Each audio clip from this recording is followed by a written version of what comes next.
Good day, good people. My name is Brad King, and this is the Downtown Riders Jam video podcast, which is part of the Solid Listen Podcast Network. Max the Dog and I are coming to you from deep inside the remodeled Jam bunker. He is under my feet right now. It is a lovely experience. Excited today because we have Phil Bowne on the program, and his book, Cows Can't Jump, which is a fantastic book name, is out in Europe right now, and it's coming to America at the end of April. And Phil is a fascinating person. Like, he right now is a writer for the Wombles, which is a children's entertainment brand.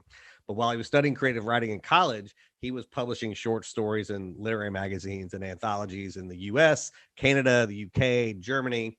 And after he graduated, he spent time in Europe and the US working a variety of volunteer jobs. Some we talked about, like being a chef. He did some repairs on a boat. He worked as a housekeeper in a lodge, and he also worked at a refugee camp. So he was basically just out exploring the world, which I find fascinating. And we touch on a little bit. We're both from small towns, and like something, I get that. His book, Cows Can't Jump, is his debut novel, and he worked on that while he was managing a bar. So he is very much a writer's writer. Before we get to all that, couple things we want to handle. As you know, the Jam comes out every Wednesday. That's our hour-long program. And it'd be great if you could tell your friends about us and leave us a review wherever you listen to podcasts. You can pop over to Facebook and leave us a review there. You can head to the website, thewritersjam.com, and leave us a testimonial through the contact page. You can check out this video podcast series on the Solid Listen Podcast YouTube channel, or the audio always goes up on our channel. If you want to buy the books of anybody who's been on the program, while you're at the website, click on that bookshop link. While you do, you support local and independent bookstores across the country, and we get a little scratch back. Looking for a book to read? We got book reviews up on the site as well. We are fast and furiously writing them as we finish the books of people who've been on the program. So if you're looking for your next read, that's a good place to get it. While you're at the website, you can also sign up for our monthly newsletter. Get book recommendations, reviews, happy podcast highlights, happenings around the web. We'll tell you when there's happy hours coming up and other sort of writer events. It's a great way to keep up with what's going on. And lastly, you can support everybody on the Solid Listen Network by clicking on that Patreon button for just a couple bucks a month. Get commercial-free episodes and bonus content from everybody. Now, I don't want to belabor this because I want to get to my interview with Phil, but he's fantastic. Like, in talking to debut authors is always fun, and talking to debut authors who are from a small town is also fun because there's so much of that I relate to, and I'm always happy to help people like that promote. And writers are typically very bad at that stuff. Like, that is just not a thing that we do well. So this interview is utterly charming. Phil is great. I absolutely cannot wait to pick up this book because it follows, as you listen to our discussion, it follows lots of things questions that I have in the world about faith and small towns and where we derive meaning. Like, all of that stuff is like everybody, like many people, those questions sort of loom the older you get. Where I come from? How does where I come from impact me? Like, what do I put my faith in? What does faith give me? All of that kind of stuff. So the book sounds fantastic, and I think you're going to like this, and I really hope you'll go out and buy Phil's book. So thank you for stopping by the bunker to spend a little time with Max and I. I hope that your day is going well. I hope that you're taking care of yourself and each other. I hope that you are vaccinated and continuing to wear a mask. We have to knock this thing out, and it's up to us to take care of each other. But now I want you to sit back and enjoy my conversation with Phil. First of all, I am always a sucker for titles, and Cows Can't Jump is a fucking bizarre title. Yes, it is. Is that yours? Did you come up with it? Yeah, I did. I shouldn't have been allowed to actually go through with calling the book that, and I'm still amazed that the publishing house kind of were okay with that. It should have probably been called Chasing Eva, but that's so boring. It also has a callback to Chasing Ava. Like, you would hear that and immediately think of Kevin Smith in America. Exactly. That's why that's one of the reasons I didn't go for that, because it was kind of boring. And yeah, you just think of that. Yeah, cows can't jump. I just find it funny, to be honest. And like your reaction is exactly why I called the book that. Yeah. So for the 99% of people that go, "What the fuck is this?" Your reaction as the 1% is so worth it. Well, it's funny because I'm almost 50 now, and anytime I try to go down the stairs, I tell my girlfriend, I'm like a cow. Like cows can go upstairs, but they can't go downstairs. And she's like, why do you say that? I'm like, because it's one of the most fascinating animal things in the whole world that they can go up because of their knees. So I saw the title and I was like, oh yeah, like we have a weird cow thing, me and you. Yes, that's the funny thing. I mean, but the other thing is, I've had a few like farmers pop up and kind of say, actually, cows can jump. You don't know what you're talking about. And I was like, I know they can. It's about this in the book. It's about this Swiss farmer whose cows are like mysteriously jumping off a cliff. They're all like falling off a cliff in the Alps. So that's another problem with the title, which I quite enjoy it, winding up farmers. Which is not actually what the book's about. Not at all. Well, yeah. Like 10% of it. Yeah. To be clear, I'm like, this is not a book about murder suicides with cows. See why I shouldn't have been allowed to be calling the book that. Yeah.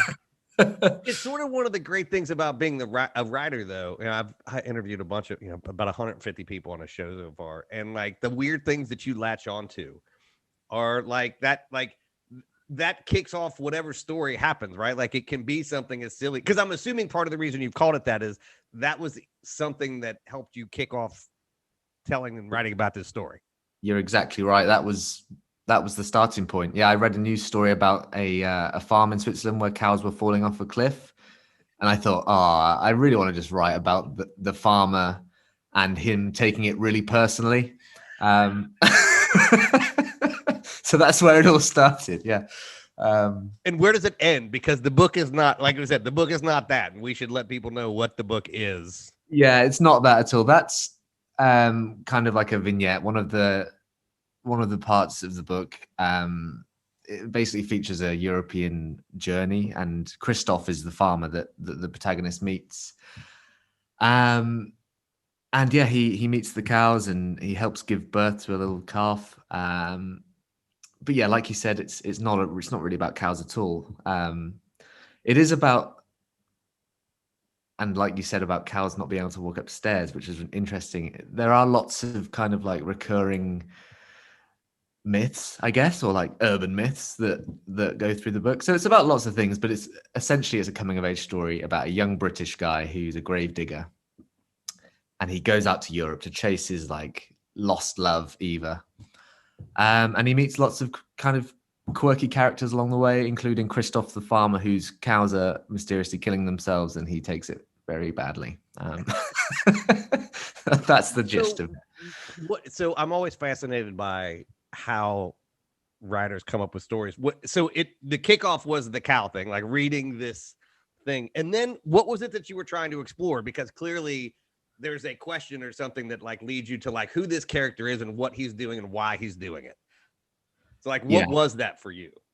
So for me, strangely enough, it all comes back to faith, which is strange because I'm not a religious person at all. But so the cow story was originally a short story that grew into the sort of midpoint of the book.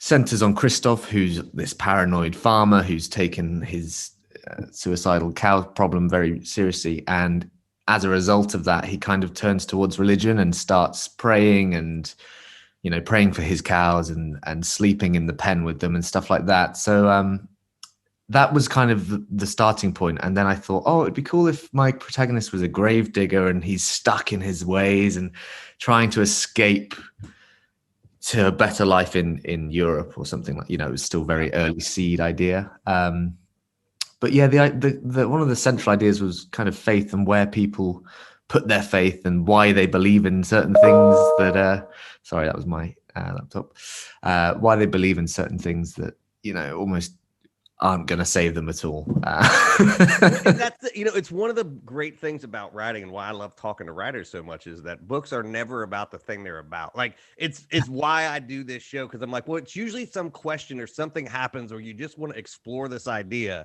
and how it gets explored may be completely weird, and like you may have cows going on cliffs, but like it is built into this fundamental question of like, what is faith? Like, what does it mean to have that, and what who gets. I'm assuming, having not read the book, that it's also like what faith is real, what faith isn't. Like, are they all real? Are they none of them real? Like, does it matter if they're real, if it works for you? Exactly. Yeah. And the different kind. Did I nail the book? Yeah, you can. I mean, you haven't read it, and you've absolutely nailed it better than I could have explained it. And I've written the bloody thing. So you're absolutely right. And there's also recurring themes like gambling, which I see as a kind of mode of faith that people have faith in a bet, effectively, that definitely won't save them most of the time. Right. So that's another strong theme, and that kind of ties in through the book. Where do you think that came from? Like, in terms of that question, like, why do you think that's one that you wanted to explore? That's a good question. I can't exactly put my finger on it, but I think a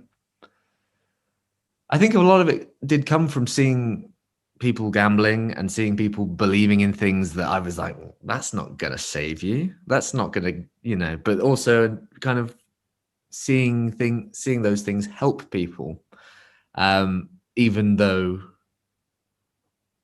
in the grand scheme of things, it's not, gambling is not helping you.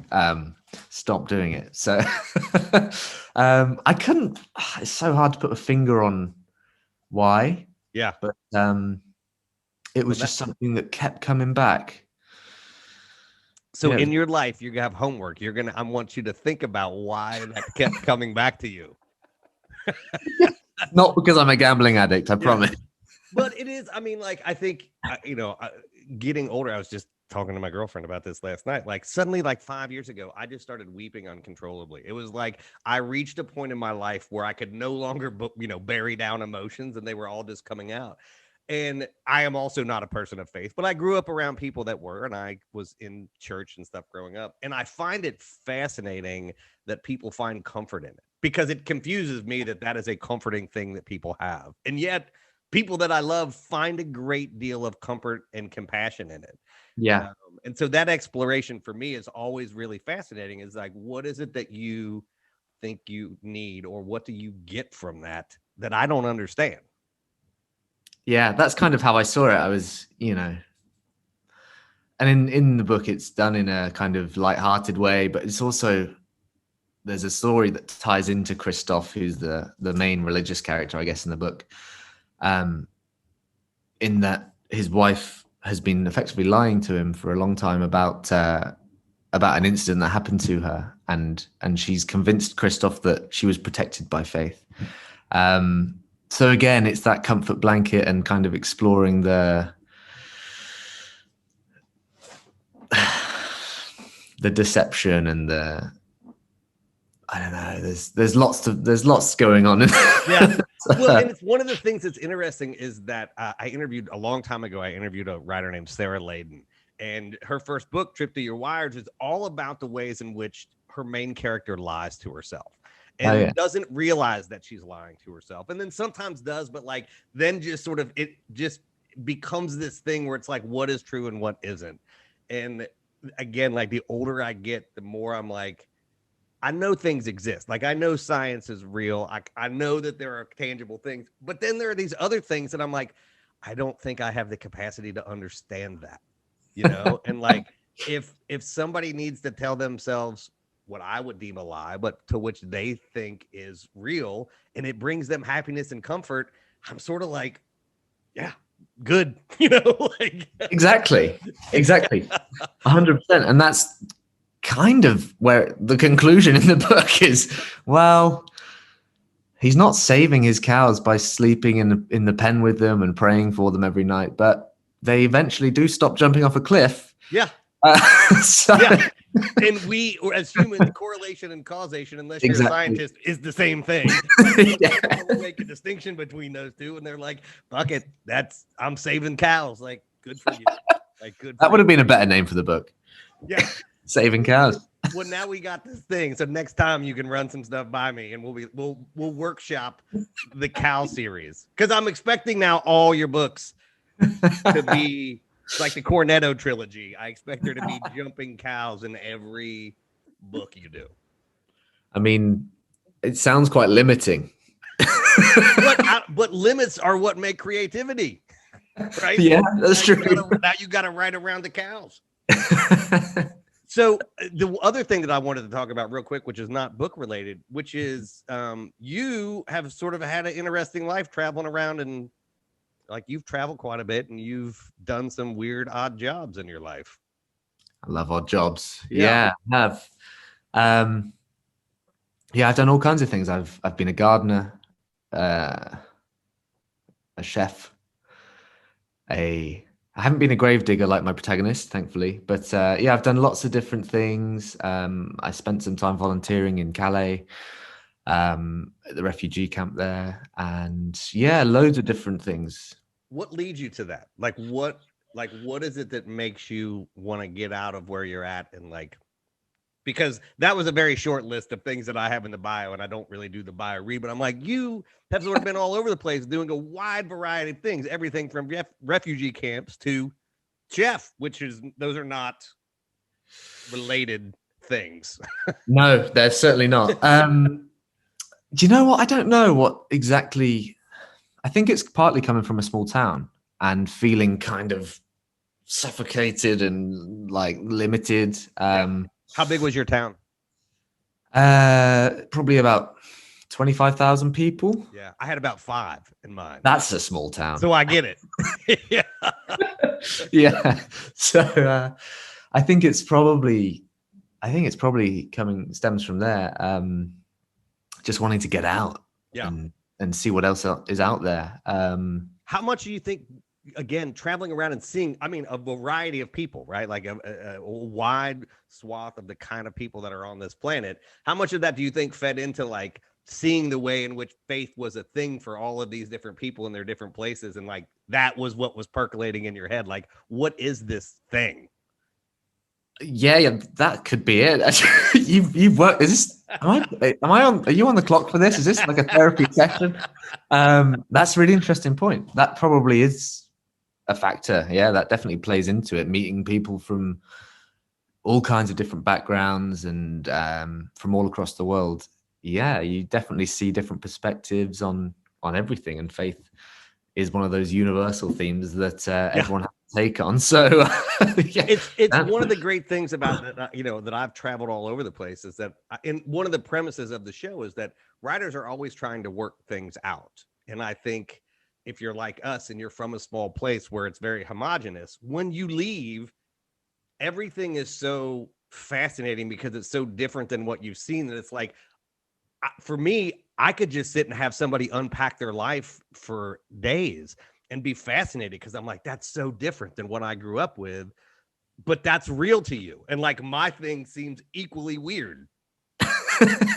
Yeah. Like 5,000 people, like, how the fuck did you do that? I'm like, I didn't know. That is small.